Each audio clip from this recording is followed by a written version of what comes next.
여러분 안녕하십니까? 오늘 7월 8일 월요일 아침입니다. 이 한 주간도 주님의 은혜가 함께 하셔서 기쁨 가운데 살아가시는 한 주가 되시기를 바랍니다. 자, 오늘 함께 나누실 말씀은 마태복음 12장 31절과 32절 말씀 함께 나누겠습니다.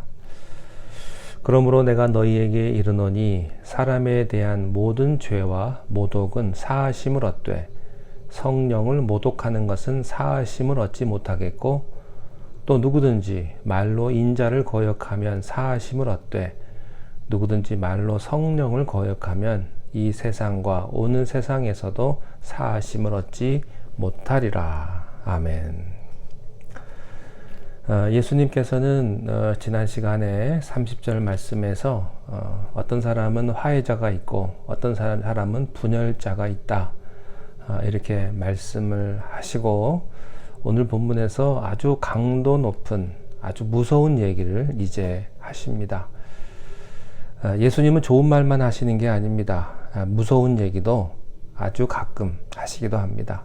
그것이 오늘 말씀인데요. 다시 한번 보겠습니다.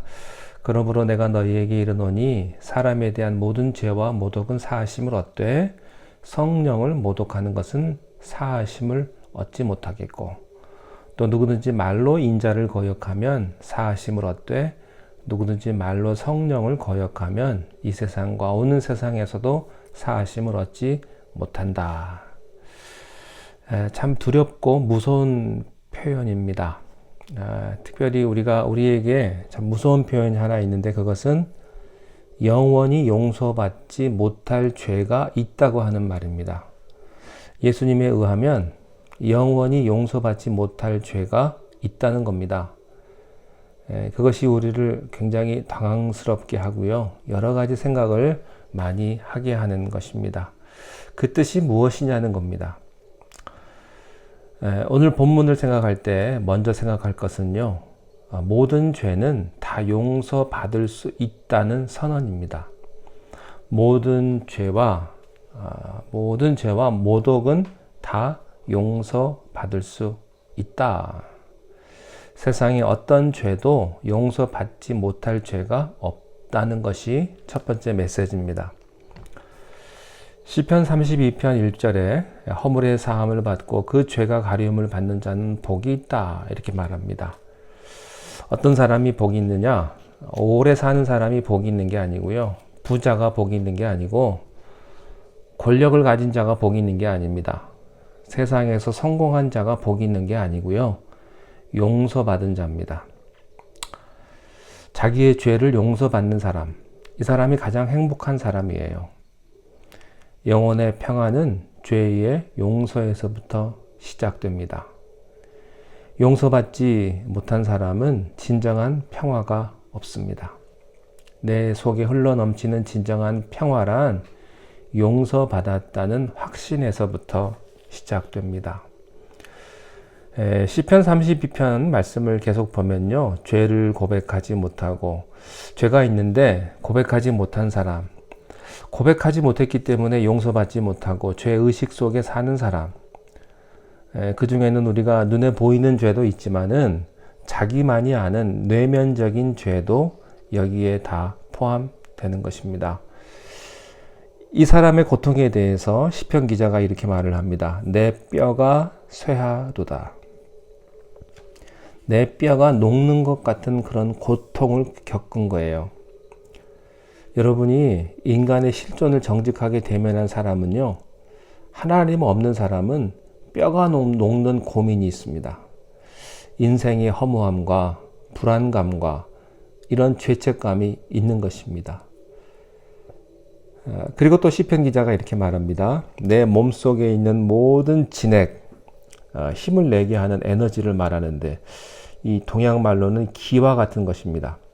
내 몸속에 있는 모든 진액이 여름 가뭄에 햇빛에 말라 비틀어진 그 마름과 같이 되었다. 이 시편 기자는요, 용서받지 못한 자의 깊은 고통을 겪어본 사람입니다. 그것이 죄의 실존입니다. 그런데 성경은 우리들에게 이렇게 선언합니다. 우리 죄가 아무리 붉을지라도 눈과 같이 희게 될 것이다. 아멘. 여러분의 죄가 붉을지라도 라는 말은요, 여러분의 죄가 얼마나 극악무도하든지 하나님 보시기에 그 죄가 하늘에 사무칠지라도 라는 말입니다. 여러분의 죄가 아무리 극악무도하고 하늘에 사무쳤을지라도 하나님의 자비하심보다는 크지 않습니다. 하나님의 사랑은 우리의 죄보다 크십니다.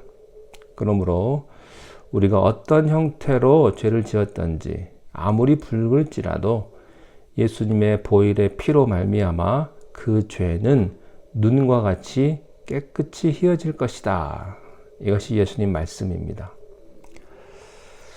우리는 많은 죄를 짓습니다. 어떤 때는 우리가 짓는 죄가요, 한 번 짓는 게 아니고 반복해서 죄를 지을 때도 있습니다.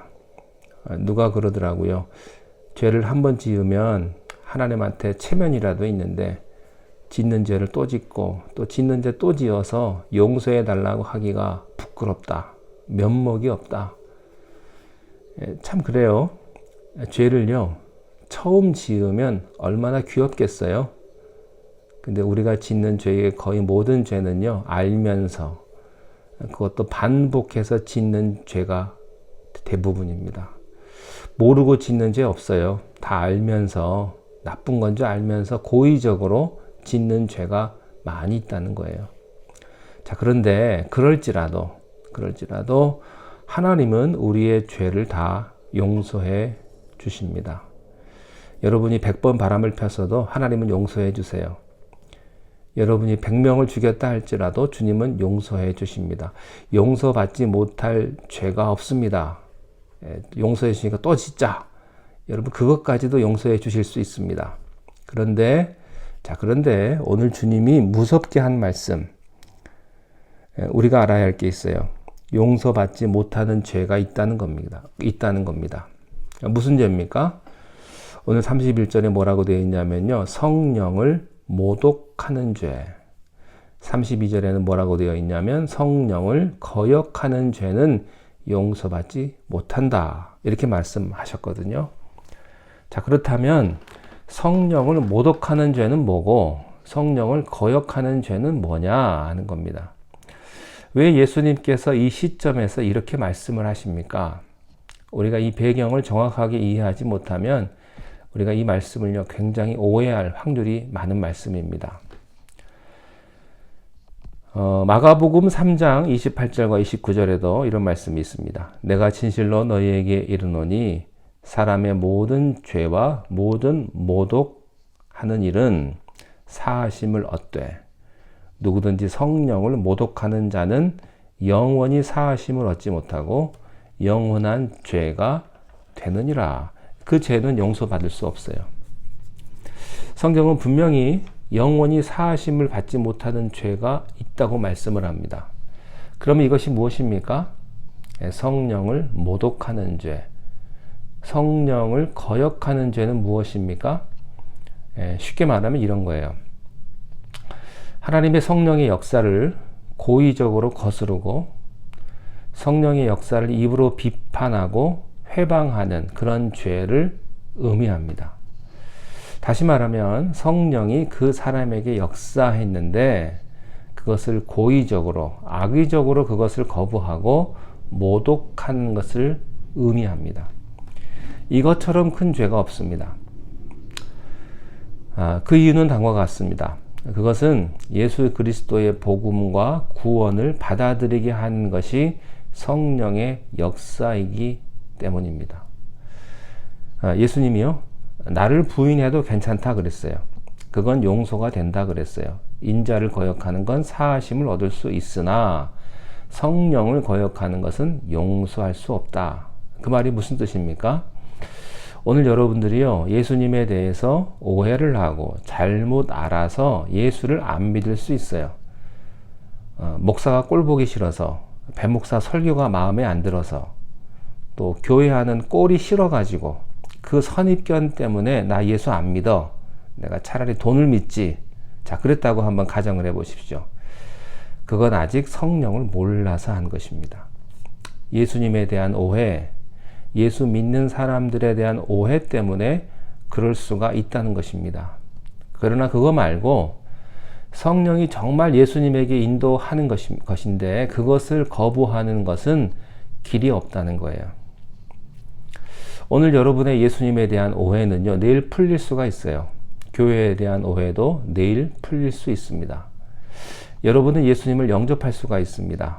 그러나 성령께서 그때 역사하는 것 자체를 거부하는 것은 길이 없다는 겁니다. 우리가 물과 공기를 거부하고 살 수 없는 것처럼 성령님께서 나에게 구원을 베풀어 주셨는데, 나에게 은혜를 베풀어 주셨는데 이 성령의 역사를 의도적으로 막아버리고 하나님의 성령의 역사를 악령의 역사였다고 말한다면 길이 없다는 겁니다. 그런 뜻입니다. 성령님이란 예수님을 믿도록 하는 하나님의 힘인 것입니다. 고린도전서 12장 3절에 성령으로 아니하고는 누구든지 예수를 주시라 할 수 없느니라. 말씀을 듣고 내가 읽는데 정말로 내 가슴이 뛰고 그 말씀이 정말 꿀처럼 달고요. 나를 향한 말씀이라고 정말 느껴지고 내가 예수님한테 하나님께 돌아와야지. 내가 하나님 믿어야지. 내가 오늘 교회 가서 예배 드려야지. 이게 성령의 역사라고 하는 것입니다. 여러분, 우리가 오해할 수 있습니다. 그리고 내 분노 때문에 앞이 안 보일 수 있습니다. 그러나 성령님께서 여러분들에게 주시는 마음을 악용하지 마십시오. 그것을 거부하지 마십시오. 성령의 역사를 그대로 받아들이십시오. 꼭 기억하십시오. 바리새인들은요, 한번 이렇게 잘못된 길을 걸어가니까 여러 가지 예수님의 그 사인, 경고의 말씀이 있었는데도 예수님을 끝까지 십자가에 못 박는 데까지 가게 되었습니다. 사람을 죽이는 데까지 간 겁니다. 여러분 마음속에 있는 그런 부정적인 마음, 분노, 미움, 순간적으로 가질 수 있습니다. 그러나 그것을 오랫동안 품고 있지 않기를 바랍니다. 그러면요, 악령의 지배를 받습니다. 성령님께서 틈할 수가 없습니다. 여러분 모두 성령님의 인도하심을 경험할 수 있기를 바랍니다. 그리고 주님 앞에 겸손히 무릎 꿇고 주님의 인도하심을 경험하시는 여러분들이 되시기를 바랍니다. 기도하겠습니다. 하나님 아버지, 우리의 모든 죄를 다 용서해 주신다고 하셨습니다. 내 과거에 어떤 죄를, 어떤 잘못을 했다 할지라도 우리 주님께서는 우리의 죄를 눈과 같이 희게 하시고 깨끗하게 하신다고 하신 말씀을 믿습니다. 우리가 겸손히 주님을 바라보게 하시고 하나님 아버지여 성령의 인도하심으로 우리가 성령을 모독하고 또한 그러한 하나님을 거역하는 그런 죄를 짓지 않는 자가 다 되게 하여 주시옵소서. 오늘도 우리의 모든 삶을 주님 앞에 의지합니다. 우리의 발걸음을 주께서 선한 길로 인도하여 주옵소서. 예수님의 이름으로 기도하옵나이다. 아멘.